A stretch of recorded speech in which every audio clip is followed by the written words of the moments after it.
Olá, gente. Bem-vindos a mais essa videoaula do componente curricular Química Medicinal. E nela vamos trabalhar um pouquinho sobre o conceito de biodisponibilidade. O que é a biodisponibilidade? Para que serve a biodisponibilidade? Então a gente vai trabalhar esses conceitos, inclusive o conceito de fármacos bioequivalentes. Então, vamos para a aula.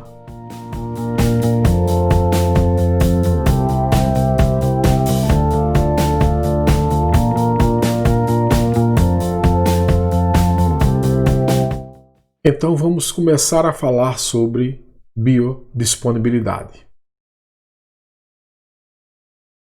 Então a biodisponibilidade é um importante tópico estudado justamente porque ele define a quantidade de droga administrada via oral e que atinge a circulação sistêmica de forma inalterada. Então vamos começar pela definição. A definição sugerida pelo FDA é a mais utilizada mundialmente e refere-se à quantidade absorvida de um fármaco a partir da sua forma farmacêutica e à velocidade pela qual esse processo ocorre. De acordo com essa definição, você pode ver que a biodisponibilidade é uma propriedade que deriva da administração do medicamento ao organismo.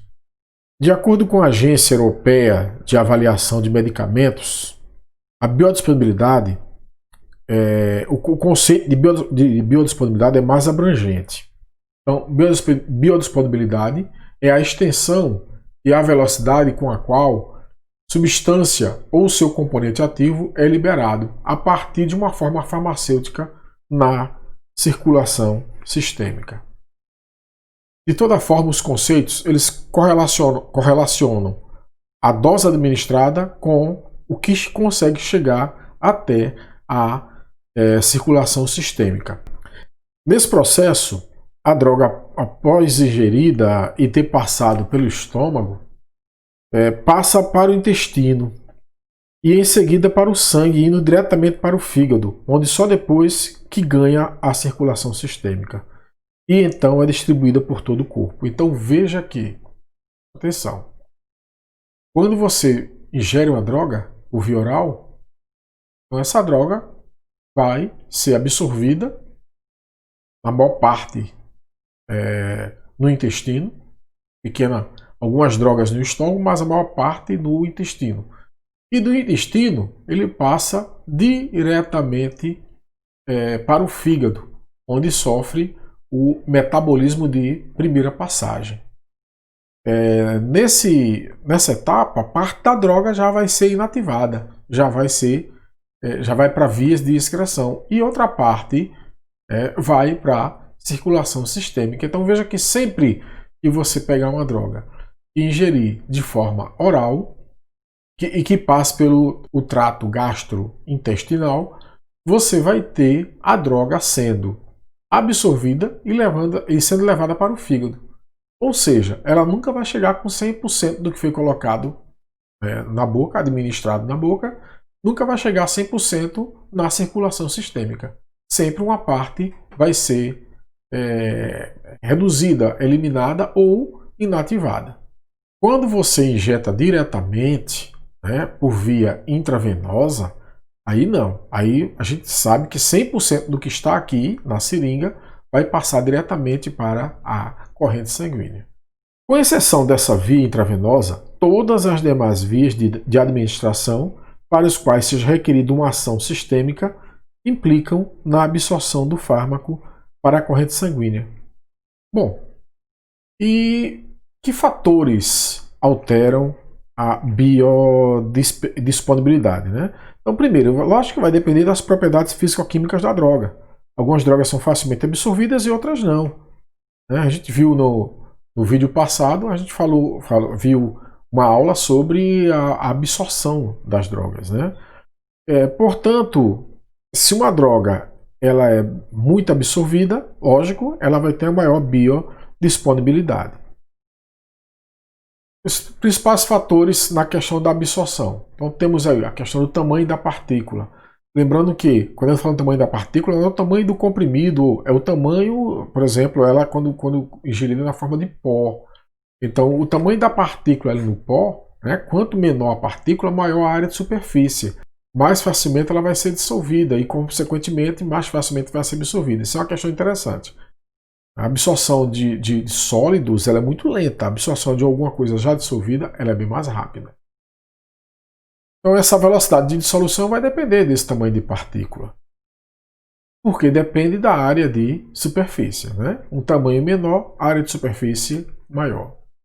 Depende também de um fator chamado de polimorfismo. O que é o polimorfismo? É quando o sólido ele pode formar estruturas cristalinas diferentes, né, mas com a mesma substância.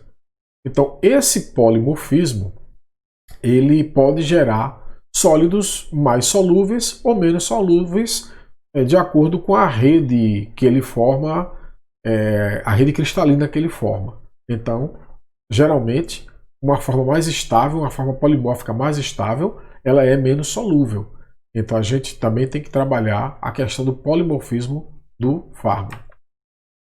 Formação de sais, lógico, se formou sais, fica massa polar, ele vai dissolver melhor, né?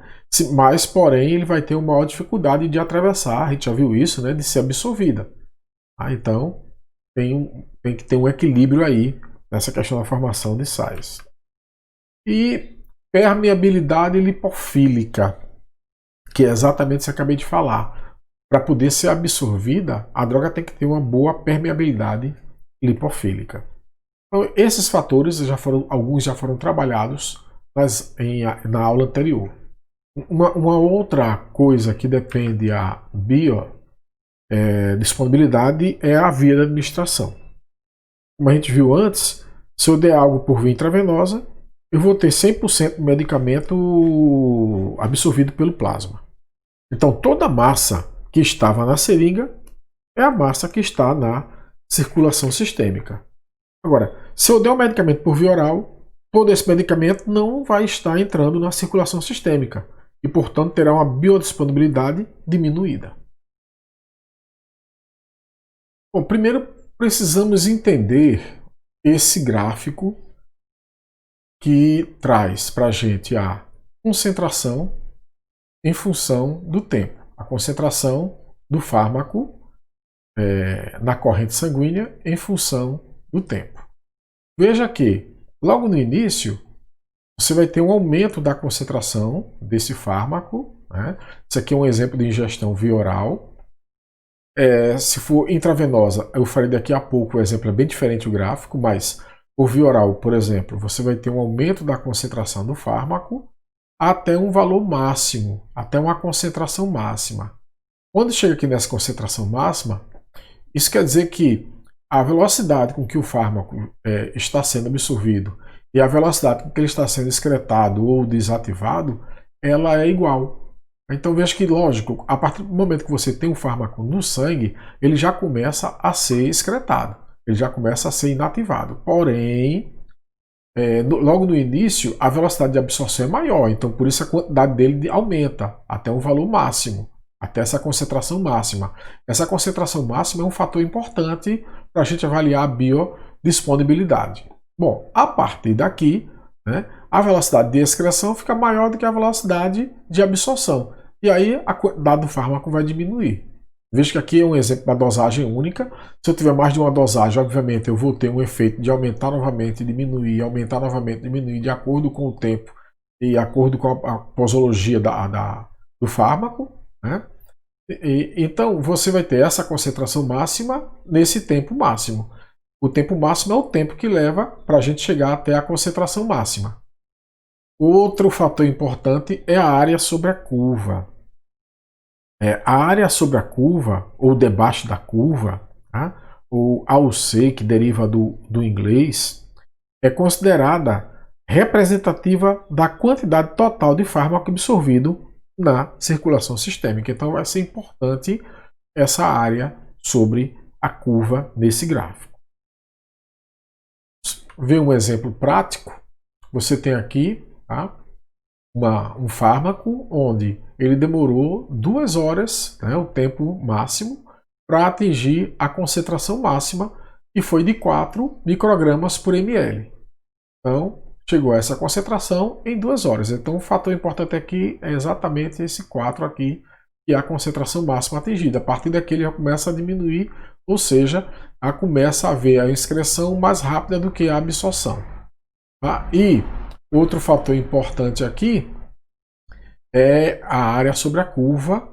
Aí geralmente a gente trabalha em um tempo determinado, aqui trabalhou com 0 a 12 horas, então essa área sobre a curva é que vai dar a ideia da quantidade total de fármaco que passou para a circulação sistêmica, ou seja, para o plasma, no caso desse fármaco. Então é bem simples o gráfico de interpretar, ele tem essas 3 características importantes, sendo que as mais importantes são a concentração máxima e a área sobre a curva. Aqui nós temos, então nesse gráfico,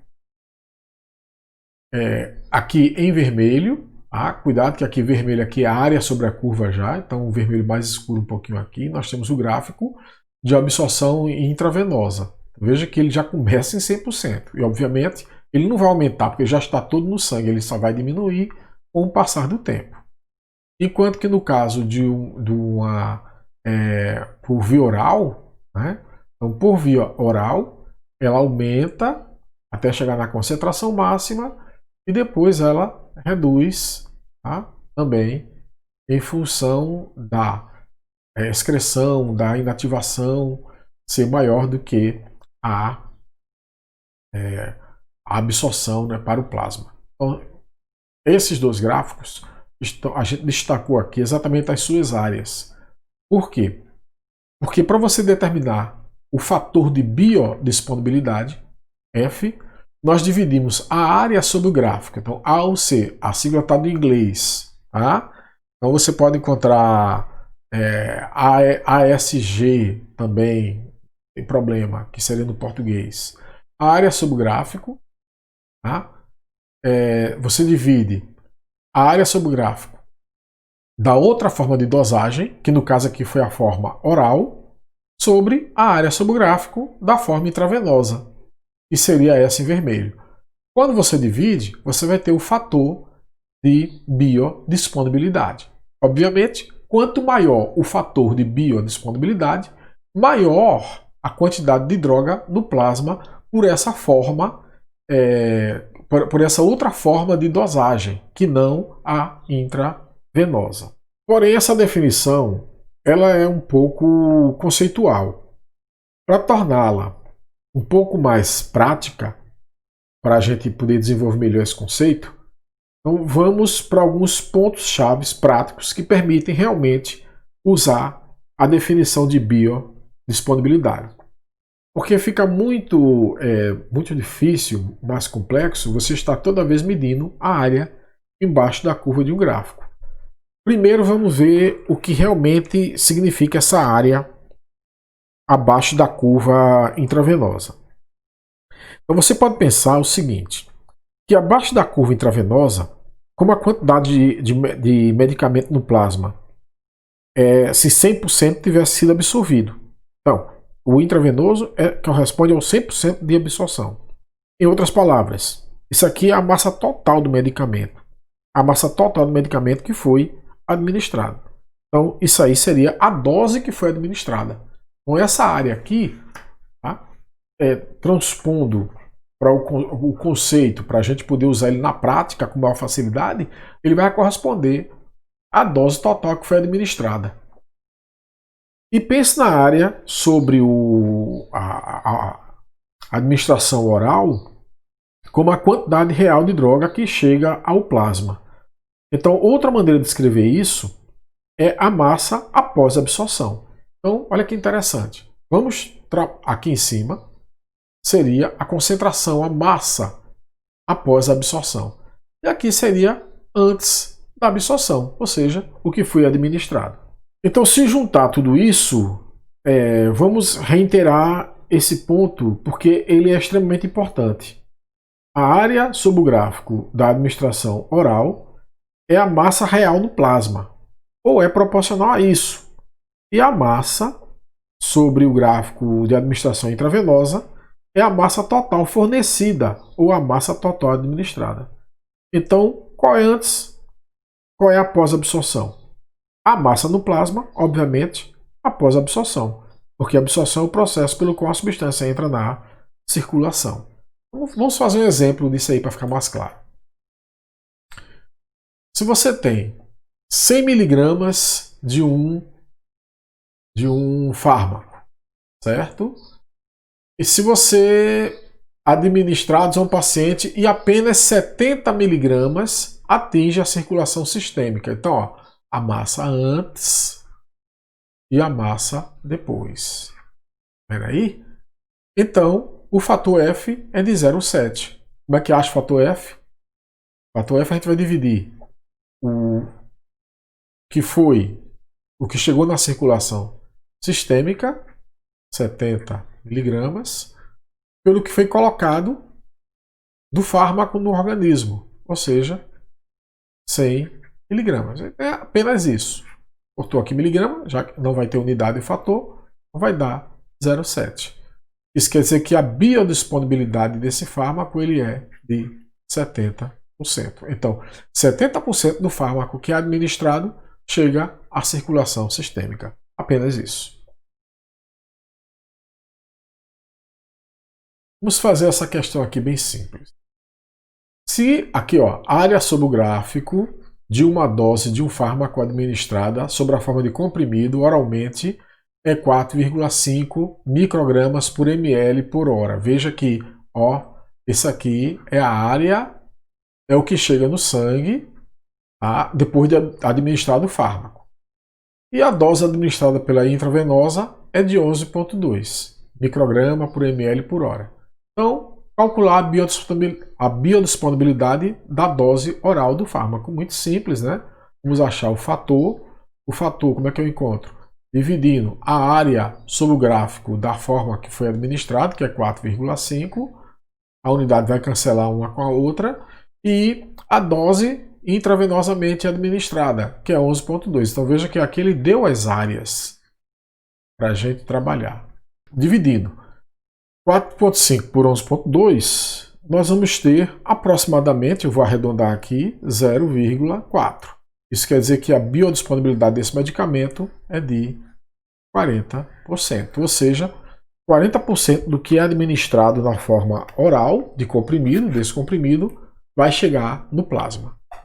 Então, bem simples, não tem muita dificuldade nesse tipo de situação.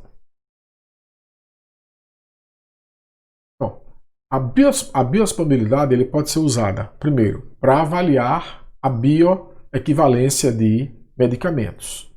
É uma das aplicações. Outra aplicação, avaliação de medicamentos que contêm fármacos novos na terapêutica. Outra aplicação, avaliação de novas formulações contendo fármacos já conhecidos. Então, se você tem um fármaco já num medicamento e você muda a formulação dele, mudando, por exemplo, os recipientes, você tem que fazer o estudo de biodisponibilidade para ver se está equivalente ao que era anteriormente. Avaliação de formas farmacêuticas de liberação modificada, ou seja, você pode fazer com que o fármaco ele seja liberado mais lentamente. Então, para isso tem que se fazer a comparação fazendo uma avaliação de biodisponibilidade. Avaliação de medicamentos com vários fármacos, para entender como se há interferência de um fármaco na absorção de um fármaco do outro fármaco. Então, às vezes ocorre a interferência de um fármaco em outro. Então, um medicamento com vários fármacos tem que ser avaliado e comparado com as suas formas, vamos dizer assim, puras, né? Suas formas unitárias, com apenas um fármaco. Esses são os principais objetivos de você trabalhar com a biodisponibilidade. E o conceito de fármacos bioequivalentes? Bom, uma das principais aplicações da biodisponibilidade é a avaliação da bioequivalência para medicamentos genéricos e similares. São medicamentos que contêm o mesmo fármaco ou princípio ativo, na mesma quantidade e forma farmacêutica, podendo ou não conter recipientes idênticos e de mesma biodisponibilidade. Então, os fármacos equivalentes, para se dizerem equivalentes, eles têm que possuir biodisponibilidades comparáveis, próximas, ou seja, em tempos similares para atingirem as concentrações máximas no sangue. Aqui nós temos a comparação entre o BioVaio e o Impax. Então aqui nós temos a curva para o Impax. Então veja que ele vai atingir a concentração máxima, está aqui assim, aqui para baixo. Aqui. O tempo aqui de concentração máxima, e a concentração máxima é algum valor um pouco acima de 60, tem 62. Tá? Quando você vai para o BioVaio, veja que a concentração máxima ela é um pouquinho maior, mas não muito maior. Embora o tempo seja, no caso de, também um pouquinho acima. Nessa figura aí, é possível observar que a curva de concentração em função do tempo obtida para a formulação do BioVaio está um pouco deslocada para a direita da curva obtida para a formulação do Impax. E que a concentração plasmática máxima observada para esse medicamento também está um pouquinho acima, né, para o mesmo parâmetro determinado para o Impax. Por essas observações, seria possível inferir que as formulações não são bioequivalentes. Porém, cuidado. Tá? O que a gente tem que avaliar realmente são dois fatores aí. O primeiro fator é avaliar o valor da concentração máxima. E o segundo valor é você avaliar a área sobre a curva. Se as áreas sobre a curva são próximas, valores bem próximos, e o valor de concentração máxima também é um valor próximo, é aceitável pela legislação, diferenças de até 20% de um fármaco com relação ao outro, então a gente pode falar que eles são bioequivalentes. Então, gente, era isso que eu queria falar sobre biodisponibilidade. Obviamente, vocês podem pesquisar um pouquinho mais, vou deixar inclusive alguns artigos para vocês analisarem, vocês lerem um pouco como é que isso é trabalhado, né, a nível de pesquisa. E por hoje, para a aula de hoje, é isso. Na próxima aula nós vamos concluir, né, vamos falar um pouco mais sobre os processos farmacocinéticos, que nós não terminamos ainda. Até a próxima aula.